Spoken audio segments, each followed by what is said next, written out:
Any other comments, So Mike, questions on the Petit Verdot? we did the same thing with the PV. We did the 16 and the 13, and I'm noticing more oak on the 16, but less finish. When you talk about integrating with the wine, is that where the oak kind of comes off the front and helps elongate the wine into the finish? Yeah, so when it's young, the oak, you get more of the impact up front. And as the oak, as it ages, it's more in the mid and back palate that it helps, lengthen the wine during the aging process. So yeah, you guys are, you got a lot of wine open, 2 bottles of each so far. It's a normal Monday night. Monday night.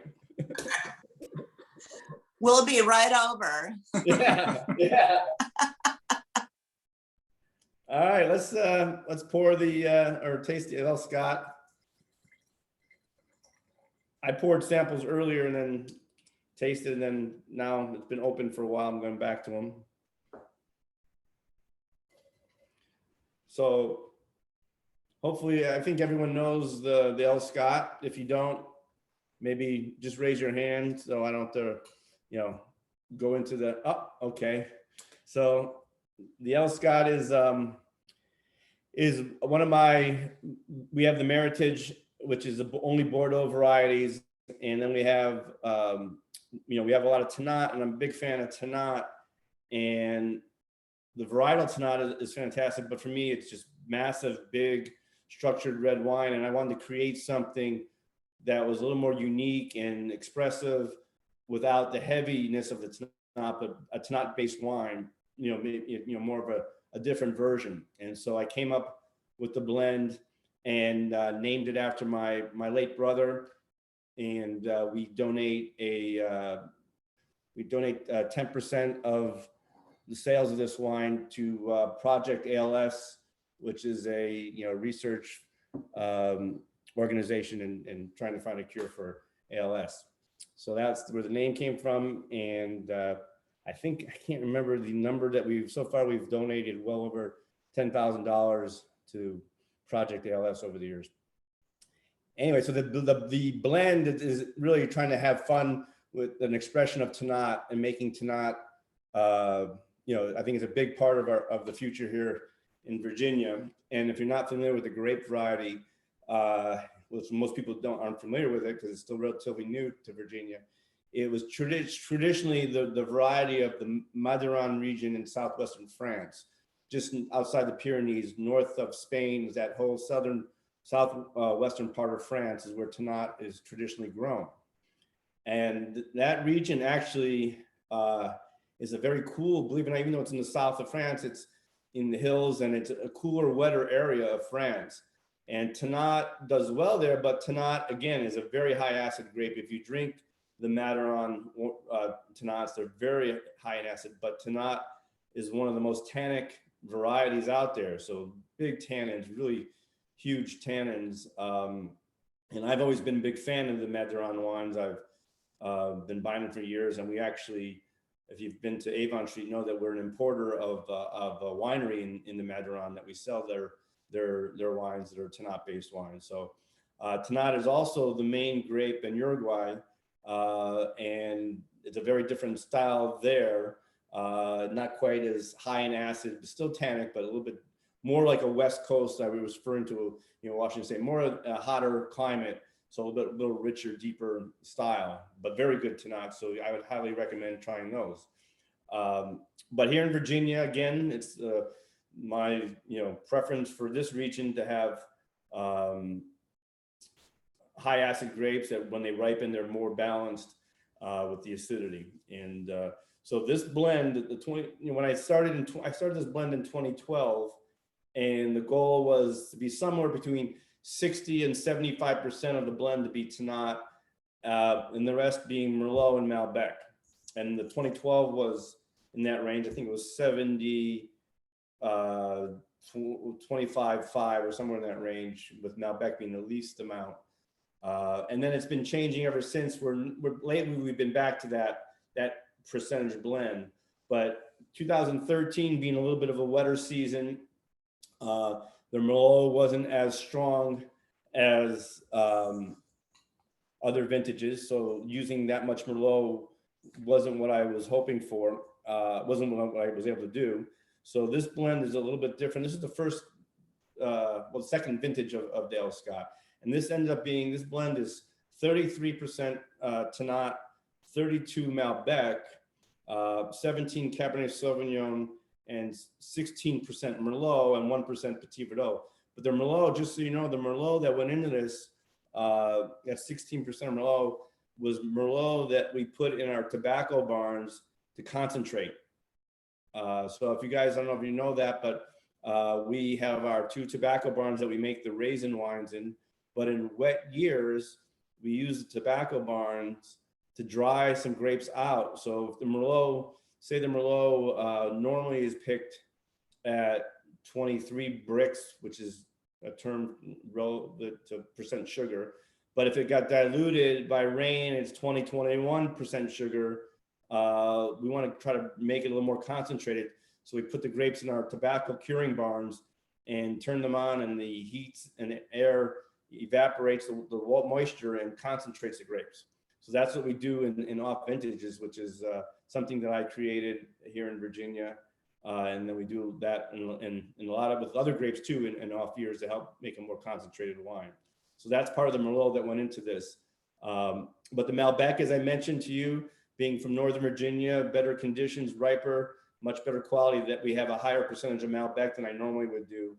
And in this vintage, the Cabernet Sauvignon from Adventure Farm was pretty ripe, and because it's a later season ripener, had a good benefited from the drier second half of September. And so, you know, I don't have any set rules on the blends or what I want to do. It's really about making the most expressive, unique wine. And so this vintage and subsequently the 2014, 13 and 14 are very similar blends. And 14 had some rain at harvest as well. So those 2 vintages the blends are very similar. Then when you start going on from there, it changes. For example, the current release in our taster in the El Scott is the 2015, and that's 60% Tannat, 30 Merlot, and 10% Malbec, back to the original blend. And so that was a reflection of the vintage and the quality of the fruit from that year.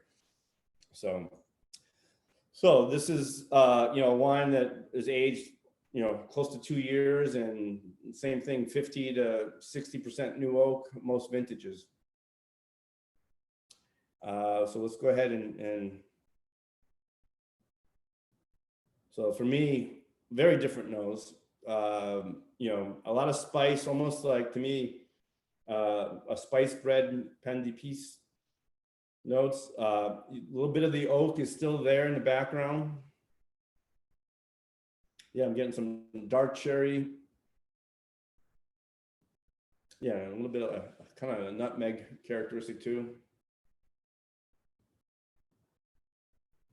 Wow, this is still, for me, aromatically a young wine, still quite young. Still a lot of fresh fruit notes, still some oak. Color's fantastic.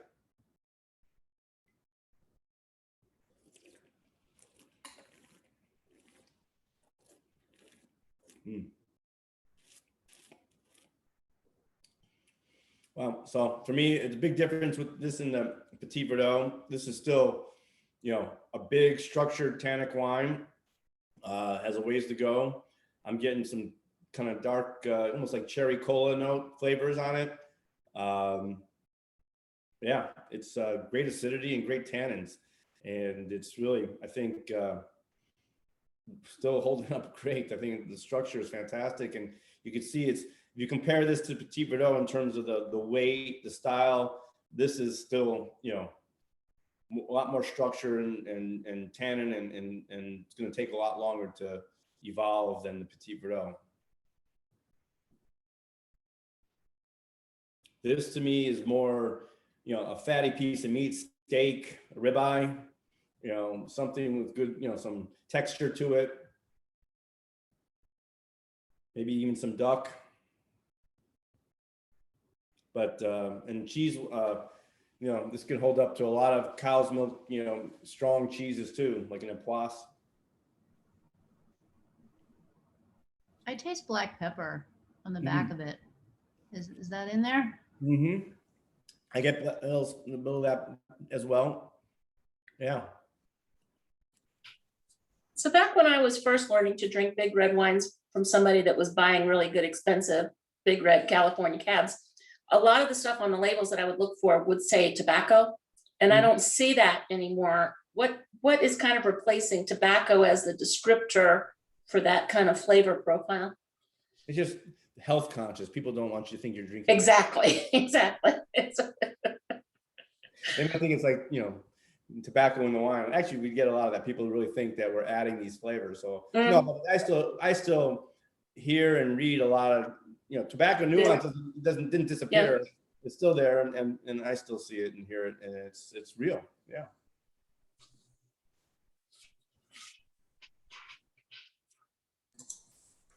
So you mentioned cola. I've seen cola as a descriptor a lot lately as well. Is that Right. a new descriptor, or is that old world French descriptor then? That's something in my, Rolodex. No, it's something, it really, it's a bigger, discussing and tasting wine. This might be repeated for some people, but it really, everyone obviously has different palate, picks up different flavors, but a lot of what you taste and recognize in wine is based on your diet and what you eat. Everyone has, certain foods that they eat, they're familiar with and can pick up in wine, and other people, if they don't eat or drink something ever, they're not going to recognize it. And it's interesting to taste with, when I taste with my French friends, and, they have a different diet and different foods, and they pick up different nuances than, foods that I don't normally eat. And, that's really, it's based on what your memory of taste and what you're familiar with. I was interested in your discussion of the contrast between the 2013 and the 2014 as similar years and therefore similar proportions of the different varietals. I wonder if you could talk a little bit about your objective in making these blends. Is it, for example, to make a consistent flavor profile and therefore the blends differ in percentages in order to achieve that because of the variety from year to year?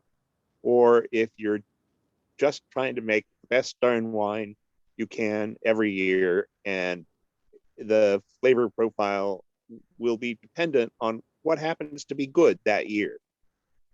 So that's a great question. When I started making this, the objective was to take this big rustic, tannic, acidic Tannat and to make it a little more elegant and complex. Because I really thought it was, to make a wine around the Tannat as the majority of the blend. And because I know from experience that it makes a really unique wine when you do that. And so that's the goal, is to, an expression of Tannat as a blender. And for me, when I first created this, I thought, from just lots of taking all my wines I make and coming up with what worked well, kind of narrowed it down to Merlot as the second grape and Malbec as a nuance as well. And that was in most vintages what I shoot for. But for me, if I stick to a recipe, it's not going to make the best wine. So, in 13, I tried to make that blend and it didn't please me. It wasn't what I wanted. The expression wasn't good. And so I just kept playing around. So there's really no set rule, though I have an idea in my head of what I want.